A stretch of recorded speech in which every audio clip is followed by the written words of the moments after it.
Yun. Sa mga nagtatanong po kung saan yung magiging main loading station ng BBC Manila, dito po yan. Yan po sa loob na yan. Yan po yung lugar. Okay po, Stockway.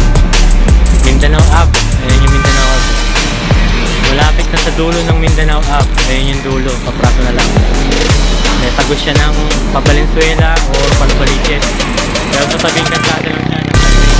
Yung kilometer na yan. Ayan, diretso naman yun na pupuntang Quezon City, Mindanao Ave. Pero may tagos siya ng Valenzuela, Caloocan, Novaliches. Sa mga gusto ng magandang palaro, medyo malayo, pero kami nga dati mas malayo pa tinadayo namin. Alright, yeah!